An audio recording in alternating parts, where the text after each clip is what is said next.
When you buy a real estate, that's how the transaction starts, and when you sell the real estate, the transaction ends. These two are the distinct events. The money that you make is between the process when you buy and when you sell in between. So in this video I am going to share with you is the management. How do you manage your property effectively? And I'll give you 5 tips on what are the things that you can do so that your property is performing better than the average. If you buy an investment which is really excellent performing investment, very nice asset, and then do a poor management over a period of 5 years, 10 years, it will become an average investment or even poor investment. Whereas if you buy an average asset and do a good management, all the things that I am going to talk about, then over a period of 5 to 10 years time, it will become an excellent investment.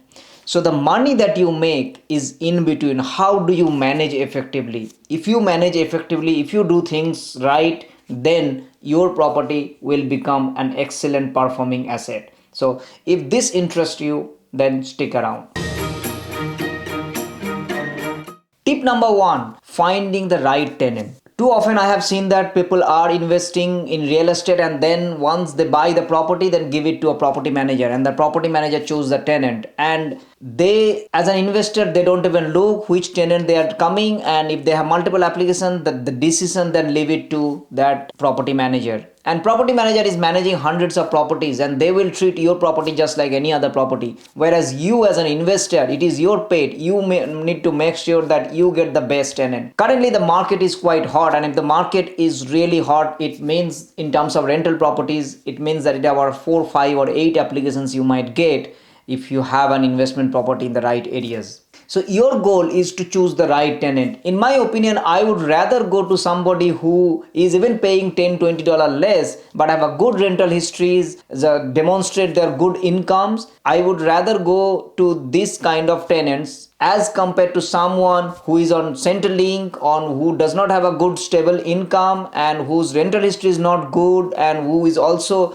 kind of the reference checks is not coming nice. So even though they are paying $20 more rent, I would go with $20 less because I want a tenant who is stable, who can stay long term, and chances are that they are going to keep this property better as compared to somebody who does not have jobs and all the time will stay at home. So finding a right tenant is a very important part, and that decision should be always with the landlord. If you get even with one applications, you might ask them to do one or two more open house and see if you get more applications as or not. Rent is not the only criteria. You have to choose the overall circumstances of the tenant and then take the decision. So choosing the tenant, in my opinion, is the best, because one bad tenant can create your property really hell, and it can give you a lot of stress as well. The second tip is inspect your property at least once a year. If you are buying an investment property, particularly in interstate, then I have seen so many investors who do not go to their property at all. I mean, 3 years, 4 years, 5 years, they don't know what's happening. They're relying on the photos that real estate managers send, and sometimes it is very difficult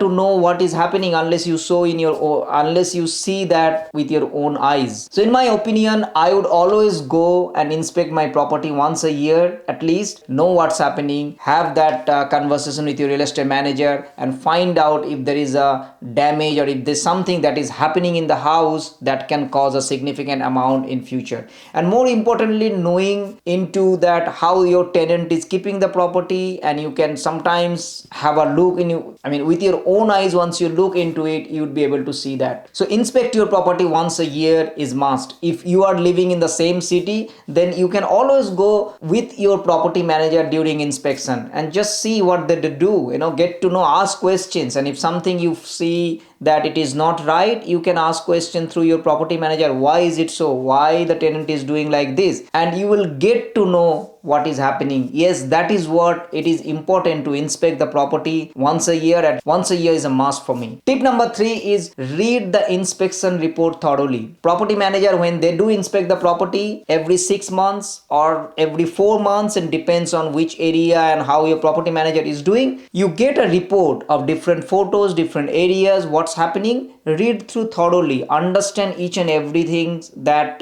they have written, ask questions, find out that is this something that can, if they have put a maintenance item, ask yourself, if you don't do this, what's going to happen, how this can impact in future about that maintenance item. If there is a roof leakage, if you don't fix it immediately, there might be a water will be coming, there might severe other damage that can come. If there is a termite issue, then you have to treat that immediately, otherwise it can become a catastrophic in future. So understanding and knowing all the different items and reading through it and then taking a decision is an important part being an active investor. Whereas if somebody you are someone who do not look into it, who don't even know what inspection report looks like, and you always rely on your property manager, then chances are that your property is not performing as well, and some of the maintenance item probably you should have looked into maybe a couple of years ago that you neglected, and now you have to pay a hefty amount because the problem becomes significant. The next tip is have a good relationship with your property manager. Whoever is managing the property day in and day out, they have been talking with your tenant. They are making sure that all the maintenance item the tenant is saying, they're going through it, and anything that needs to be done, that it is coming through them. So talking to a real estate manager and having a good relationship with your real estate manager is an important part, because the more you will talk, more you understand,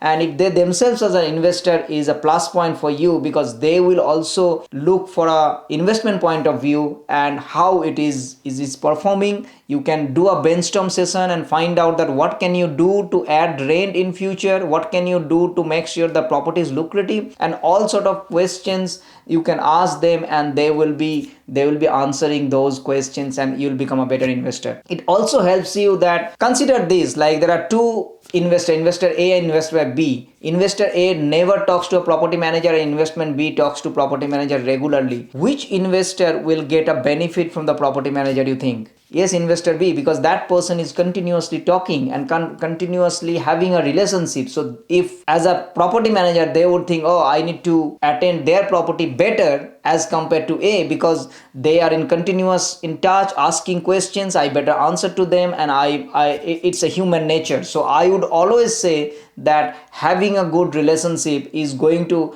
affect you long term, and you're going to make sure that your property will perform better as compared to other investors who would not talk to their real estate manager at all. If you find this video is helpful, then subscribe my channel, turn the notification bell on, and more importantly, share this video with your friends, because they might also get benefit out of it. And the last but not the least is track your performance. Once you bought a property, then every year you have to track your performance. How much money you lost or how much money you made, what is your financial situations. You have to track that. It should not be just only accountant. You should be knowing that day in and day out that this much money it is costing, and based on that, is your investment goal is still being achieved by doing this. If not, sometimes you have to take a hard decision of selling that property, selling that asset. So it is an important part to track your performance, how much rent that I am collecting, how much all the cost that is going, and making sure that your investment goal is being achieved by continuously holding that property. If not, if you see that it is depleting money and it is not going to achieve your financial goal, you have to rethink. You need to come to your drawing board and making sure that you are actually looking for a better investment property. Maybe you might want to sell, or you might want to keep for few more years. All sort of decisions that you can take once you track your performance. Whereas if you don't track your performance, if you don't do anything, then you don't know where you're going, whether it is going to achieve your financial goal or not. You don't know, and if you don't know, then you leave it for chance, and then